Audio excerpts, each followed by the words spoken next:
Buenas tardes a todos y hoy tenemos el placer de tener un nuevo café de Sociedad Civil Catalana y hoy con una persona muy especial, muy importante para la difusión de la cultura hispánica a nivel internacional. Él es profesor de estudios hispánicos en la Northumbria University en Reino Unido, miembro de la Asociación de Hispanistas en el Reino Unido e Irlanda y de la Asociación Hispánica de Literatura Medieval. Y lo más importante, y por lo cual le estamos entrevistando hoy aquí, es el coordinador de la Asociación Foro de Profesores, una asociación que agrupa a profesores de todo el mundo, profesores españoles de todo el mundo, que se han unido para defender los valores, la cultura española ante pues, los ataques que desgraciadamente ha sufrido y la propaganda y sí, que ha habido en determinadas ocasiones en contra de España y su cultura. Tenemos esta tarde con nosotros a Carlos Conde. Carlos, ¿cómo estás? Hola Chantal, muy bien, muchas gracias. Para mí es un auténtico placer hablar contigo y un honor además estar en este chat de Sociedad Civil Catalana porque sois un auténtico referente de la libertad, de los movimientos civiles en España y de la dignidad. Sois muy necesarios y desde luego yo estoy encantado de poder hablar con vosotros. Muchas gracias por invitarme. No, muchas gracias a ti porque además la labor del foro está siendo algo muy, muy importante. Yo tuve la suerte de vivir los inicios, ¿no?, del foro de profesores, impulsado por nuestro querido Alfonso Valero desde Australia, en aquella época tan triste y tan difícil que vivimos los catalanes en 2017.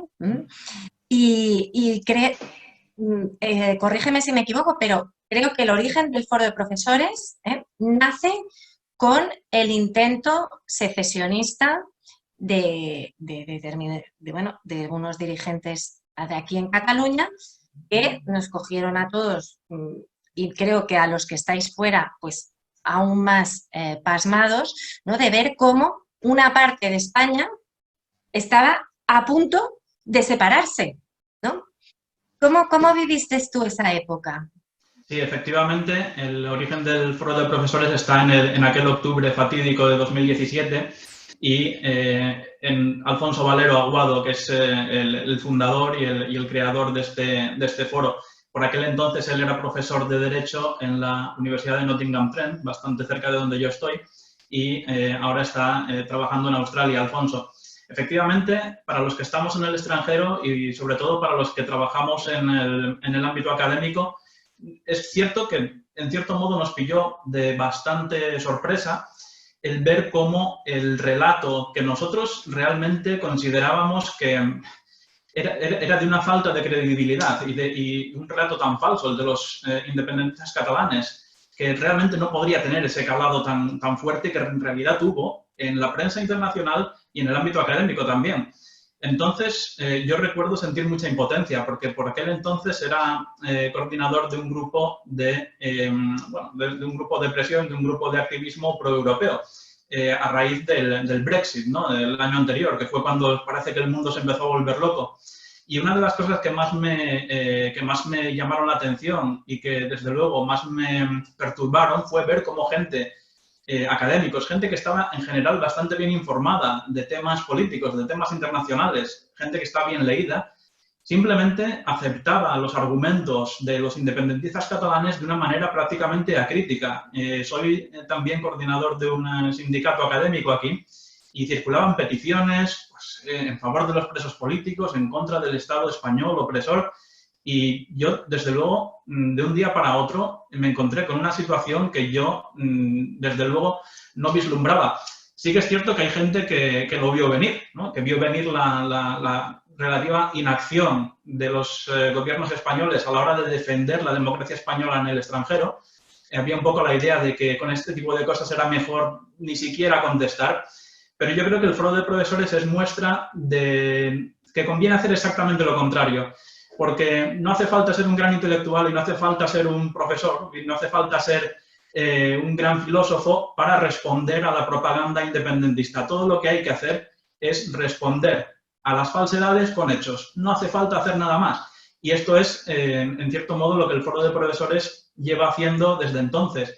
Responder a esa propaganda independentista, tratar de asegurarnos de que por lo menos no se quede sin respuesta.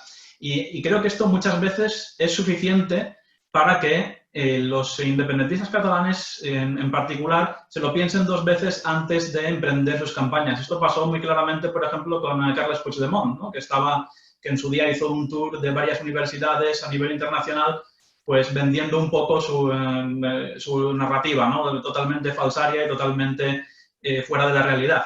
Cuando el foro de profesores simplemente sugirió que se invitara a alguien más para que ofreciera una perspectiva distinta, es decir, nuestra ambición nunca ha tenido nada que ver ni con la censura ni con acallar a nadie. Queríamos simplemente que hubiera una versión alternativa, a ver, que hubiera pues también un ciudadano catalán que no fuera independentista y que pudiera ofrecer su punto de vista.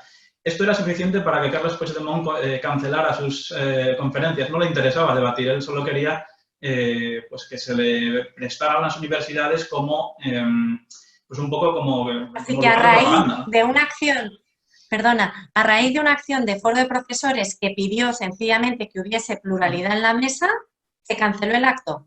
Sí, eso sucedió en más de una ocasión. Y bueno, en otras ocasiones, en actos académicos, como por ejemplo el que tuvo lugar en el London School of Economics con Paul Preston, conseguimos que se invitara en este caso Ignacio Torreblanca, ¿no? a otra persona que ofreciera unos puntos de vista alternativos, porque en aquella época pues Clara Ponsatí y su famoso abogado pues estaban haciendo un poco ese tour de anti-español al que nos tienen acostumbrados ya desde finales de 2017, efectivamente.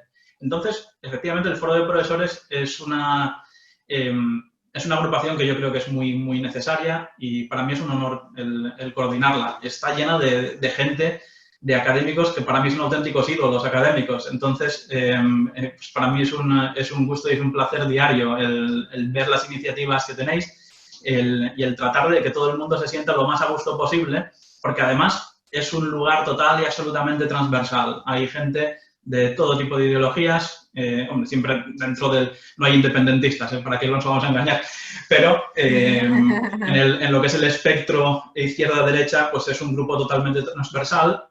Muchas veces, como sabéis, en los grupos de WhatsApp, en los grupos de email, hay debates de todo tipo, pero siempre desde el cariño y siempre desde el respeto a las posturas de los demás. Es un poco una escuela de democracia para mí. Y es un poco lo que tratamos de hacer. Es decir, esta es la España real, ¿no? Y desde luego los académicos tenemos una ventaja fundamental y es que por unos motivos o por otros hay profesores españoles en casi todos los países del mundo, si no en todos. Y creo que tenemos un activo, aunque el foro de profesores no tiene un presupuesto financiero, sí que tenemos un presupuesto humano, ¿no? Tenemos a tanta gente que está dispuesta a dedicar su tiempo a defender, ¿no? A defender nuestro país de los ataques que sufre, claro, que es algo que es muy valioso, efectivamente. Pues sin duda alguna y además algo que hacía falta. Yo como catalana, pues la verdad, cuando se ha ido gestando, porque los que estamos aquí en Cataluña sí que veíamos, ¿no?, que esto era, bueno, ha durado 10 años prácticamente y las raíces son más profundas, pero estábamos y nos sentíamos tan solos porque veíamos además eso, que la opinión pública internacional estaba vaya, en definitiva, comprada, estaba trabajada desde hacía años para una determinada idea. Y esto, bueno, lo escribe muy bien también otro miembro del foro, ¿no?, Juan Pablo Cardenal, en el libro La telaraña, ¿no?, toda esta ramificación y este clientelismo.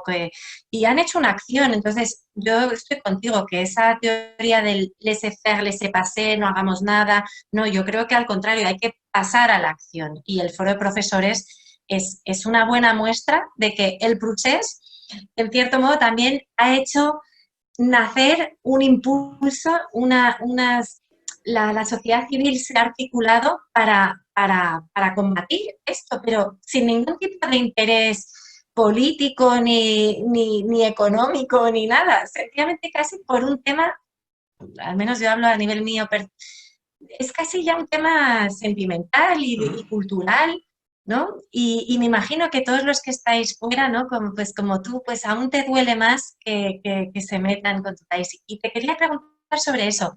Dinos un poco de los miembros del foro, por ejemplo, pues con qué países contamos y con quién hay más o menos. Sí, no, me gusta más que digas esto de los sentimientos, porque a veces los sentimientos están un poco mal vistos, ¿no? En lo que es el ámbito académico. Tenemos que ser racionales siempre, pero hay que decir que un poco de emotividad, siempre y cuando no nos nuble la razón, siempre viene bien. Por ejemplo, Sí. para este impulso, ¿no? Sin esa conexión emotiva que tenemos entre los varios países, entre personas de ámbitos muy distintos, de edades muy distintas y de ideologías muy distintas, sería imposible el mantener vivo, no solo vivo, sino además cada vez con más fuerza, un grupo como el Foro de Profesores. Tenemos mucha gente aquí en Reino Unido, como yo mismo, tenemos mucha gente en Francia también. Y de hecho, últimamente hemos hecho una campaña con mucho impacto, en este caso no sobre Cataluña, sino sobre un documental infame que se financió y se emitió por una televisión pública francesa y que era poco menos que un documental de propaganda etarra. Ahí tenemos una red de profesores en Francia, algunos de ellos franceses, hispanistas franceses, y otros españoles que trabajan en Francia que también nos ayudaron a enviar ese mensaje de que lo que decía que el documental era una barbaridad y una falta de respeto a las más de 800 víctimas mortales de ETA. Pero bueno, aparte de los... Pero esto no se ha hecho nunca. Esta respuesta por parte además de la sociedad civil, esto no ha existido nunca. Y esto es buenísimo. Aparte de la mayoría estamos en Europa, pero hay mucha gente también en Estados Unidos, hay también miembros en Latinoamérica, en varios países de Latinoamérica. Está, por supuesto, nuestro fundador en Australia y tenemos gente en 12 países, me parece. La última vez que miré la lista, que fue hace un mes más o menos, teníamos gente en 12 países distintos, la mayoría en Europa, pero también en Estados Unidos y también en Australia y en otros lugares, efectivamente. Sin duda alguna es una labor fundamental y además, pues muchos datos pasan desapercibidos y de aquí desde España pues ni nos damos cuenta, pues lo que dices, que si un documental en Francia, que si una conferencia en tal sitio y hay que estar allí porque es una lluvia fina y se va haciendo pues un relato, ¿no? Y es muy necesario el discurso de foro de profesores. Y también ha supuesto también una cohesión a nivel nacional, ¿verdad, Carlos? ¿No? Tenemos también profesores en toda España de muy diversas materias y se va a celebrar un congreso, ¿no? En noviembre, que se ha tenido que posponer por lo del COVID, el 13 y 14 de noviembre en Sevilla. Háblanos un poco de este segundo congreso de Foro de Profesores y qué temas tenéis pensados tratar. Efectivamente, vamos a celebrar el segundo congreso del Foro de Profesores en la preciosa ciudad de Sevilla en los días 13 y 14 de noviembre. Este congreso se iba a celebrar en el mes de julio, pero evidentemente resultó bastante problemático precisamente pues, por las dificultades desde el punto de vista de los viajes y demás, ¿no? Y sobre todo porque teniendo en cuenta que vivimos todos en países distintos y demás, nos apetece vernos, no solo a través de Internet, sino en persona también, ¿no? El año pasado en Valladolid, cuando celebramos el primer congreso del Foro de Profesores, que fue un éxito tremendo, y vaya ahí mi saludo y mi agradecimiento a nuestros anfitriones, como Miguel Ángel Quintana, ¿no? Otro de los históricos del Foro de Profesores también.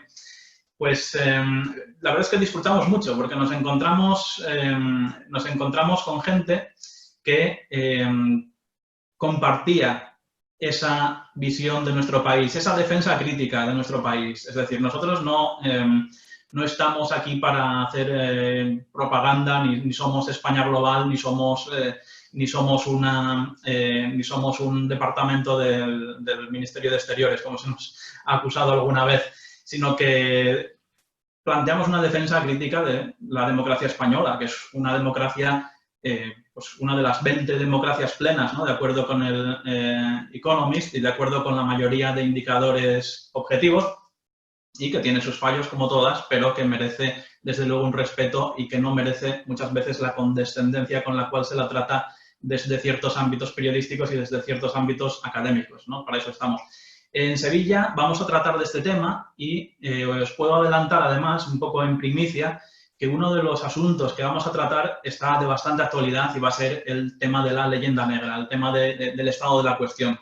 Porque esto es algo que yo creo que es muy relevante al día de hoy. Estamos viendo un poco la ola de cómo el legado histórico español se ha visto un poco salpicado, ¿no? por los acontecimientos actuales. Como hemos visto, por ejemplo, las polémicas con respecto a las estatuas de Junípero Serra en San Francisco. Hemos visto también cómo la estatua de Cervantes, ¿no? Ha sido vandalizada, la polémica con respecto a las estatuas de Isabel la Católica, de Cristóbal Colón y demás. Y el debate en torno a la leyenda negra sigue siendo relevante porque yo, en cierta medida, creo que uno de los motivos por los cuales el discurso secesionista catalán ha calado tanto en la opinión pública internacional es porque, desde el punto de vista de la percepción popular, esa leyenda negra sigue teniendo mucho peso. En el siglo XX, la historia del mundo se ha escrito sobre todo en inglés y no ha sido precisamente muy generosa con respecto al legado de España. Desde 1898 prácticamente yo creo que España lleva pagando sus propias cuentas históricas, no solo las suyas, sino en parte las de los demás, que es un poco lo que está sucediendo ahora, ¿no?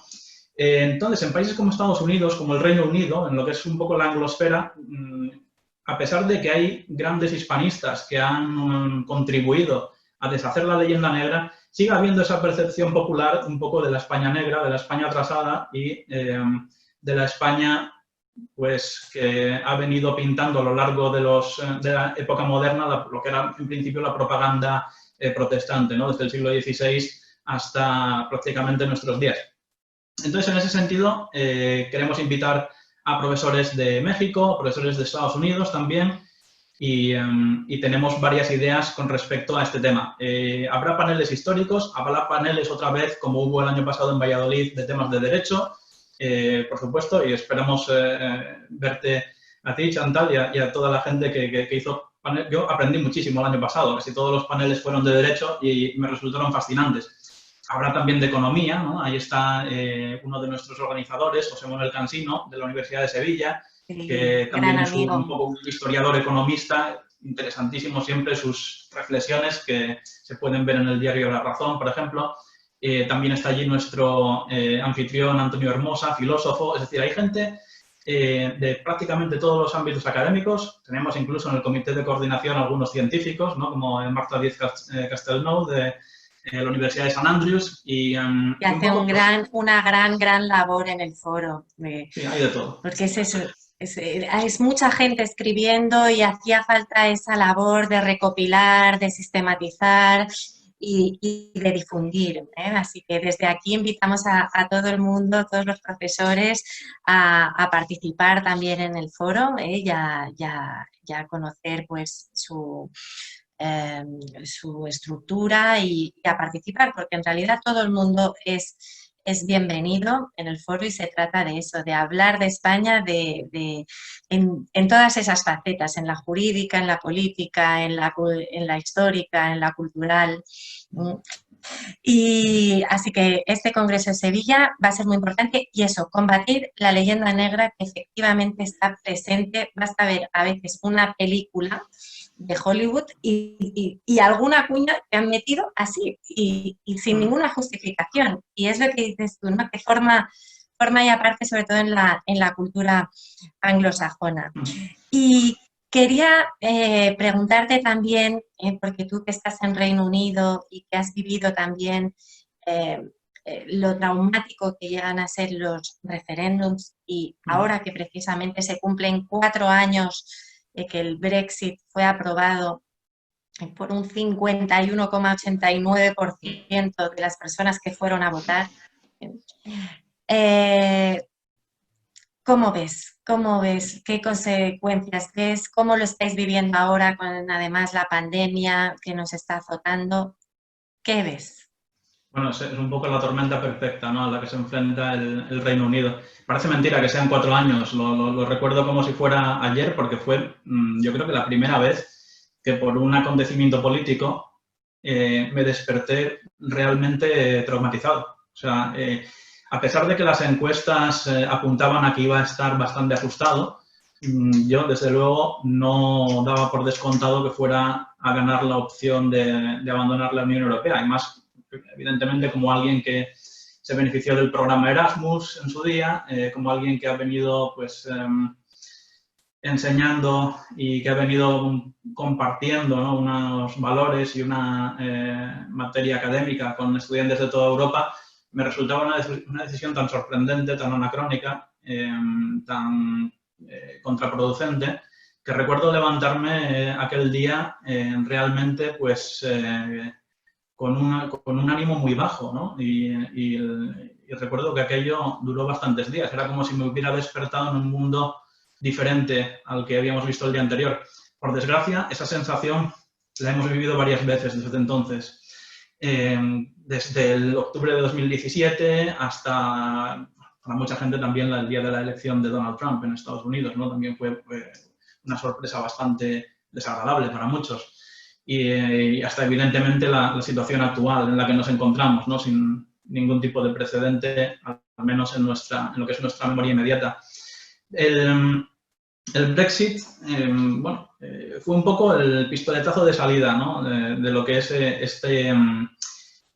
esta situación mundial en la cual los consensos ya no son consensos, en la cual un poco se ha venido a abrir la caja de Pandora. Y en el caso del Reino Unido, esa caja de Pandora siempre se iba a abrir por el tema de su encaje en Europa. Yo creo que ahí es una de las diferencias fundamentales entre España y el Reino Unido como antiguos imperios, ¿no?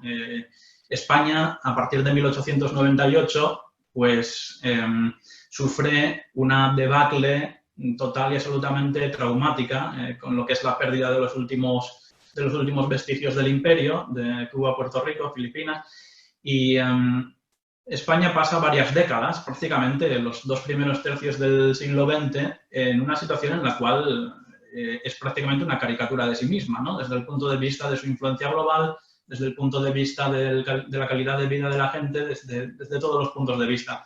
Una situación en la cual, para España, el pensar como antigua potencia imperial era totalmente anacrónico.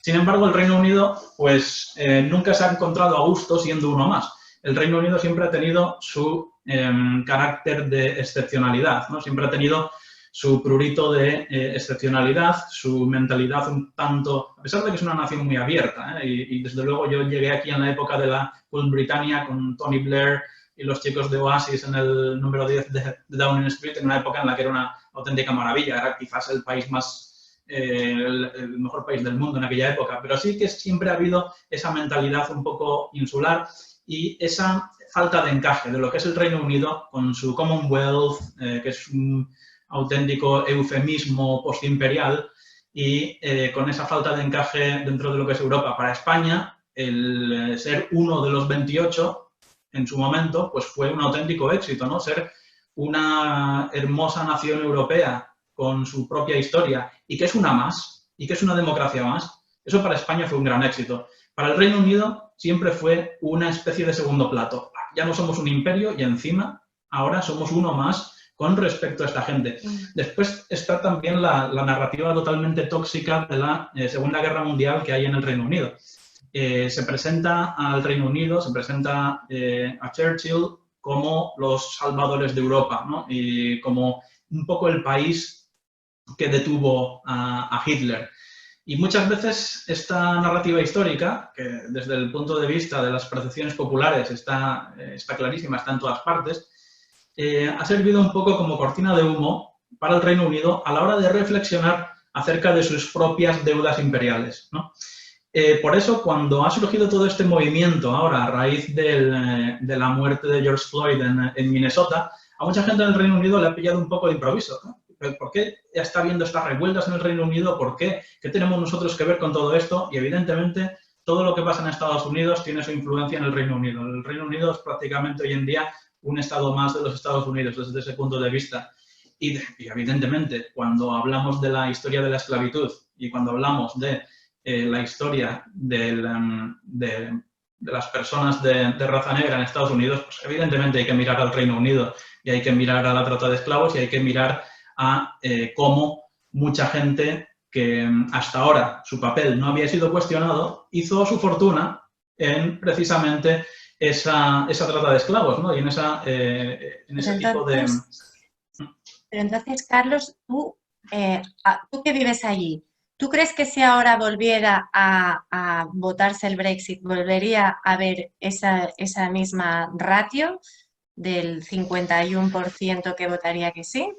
Yo creo que estaría muy igualado. Al Volvería a Brexit. estar, no creo que haya Volvería a estar habido... muy igualado. Sí, yo no creo que haya habido un cambio. ¿No ves un sentimiento de arrepentimiento o de, bueno, pues quizás ahora nos iría bien estar en la Unión Europea? Bueno, claro, aquí desde España las consecuencias de la pandemia, yo creo que todos estamos mirando hacia Europa y diciendo, a ver, estemos todos bien unidos porque la solución va a estar a través de Europa, estando Sí, unidos. sí. Entonces, no sé Esto, si cómo lo perciben allí en Reino Unido, si lo ven, si les hace reflexionar y decir, bueno, pues quizás tal como con lo global que es el mundo, pues quizás mejor formar parte de una estructura europea cohesionada la reacción de colaboración. instintiva de mucha gente y desde luego desde la reacción instintiva de gran parte de los medios de comunicación aquí cuando empezó el tema del COVID-19 fue mirar a Italia, mirar a España y decir, es un problema europeo, nosotros qué problema vamos a tener. Aquí llegó 3 semanas después. Yo, desde luego, llevaba ya tomando medidas, las medidas que se anunciaban en España, que fueron muy tardías, las empecé a tomar en el Reino Unido 3 semanas antes de que Boris Johnson dijera que, bueno, que él había ido a visitar a enfermos y que les había dado la mano y que no tenía ningún problema. Ya ves que terminó en cuidados intensivos él mismo. Lo que viene a ser un poco esta mentalidad muy humana, pero también muy británica, de invulnerabilidad y de nosotros solos podemos con todo. En cierto modo es un poco envidiable también, aunque en esta época de problemas globales, desde luego, es también bastante inocente, porque el Reino Unido no va a poder sobrevivir solo. Y desde luego, que se apunte ahora mismo el final del periodo de transición del Brexit con esta crisis tan tremenda, pues puede ser catastrófico para el Reino Unido. Ahora bien, yo no puedo hacer predicciones y nadie las puede hacer porque podría suceder, por ejemplo, que en octubre la Universidad de Oxford diera vía libre a la vacuna de Oxford y que el Reino Unido pues fuera el lugar al que el resto de Europa y el resto del mundo va a tener que ir a pedir ayuda. O sea, realmente nunca se sabe. A veces se toman decisiones absurdas que terminan saliendo bien. Así que yo prefiero no mojarme en ese sentido. Pero sí que pienso que la gente que ve esto de una manera pragmática, es decir, mejor sería que nos quedáramos por ahora, esa gente ya votó por la permanencia en la Unión Europea. El voto pro Brexit es un voto sentimental, es un voto emotivo. Así y que eso lo ves no va a cambiar. irreversible ya lo ves irreversible, ¿no? Irreversible mientras no cambie la demografía. Las generaciones más jóvenes en el Reino Unido están muy abiertas al mundo. Las generaciones más jóvenes son mucho más proeuropeas que las generaciones más mayores. Entonces podría cambiar, pero no creo que sea algo que vaya a cambiar en el corto plazo. Cambiará más bien en el medio plazo y una vez que se comprueben las consecuencias exactas del Brexit. Es decir, nadie va a conseguir que ese 51,9% de personas que votó a favor del Brexit se baje de esa burra sin antes pasar unos cuantos años de Brexit y de Brexit duro, además. Ya entiendo, sí. Yo, claro, como a mí me preocupa tanto este tema de los referéndums porque veo que se puede votar influido por propaganda y sin información, ¿no? Porque nadie nos puede decir, es que va a pasar esto, va a pasar lo otro.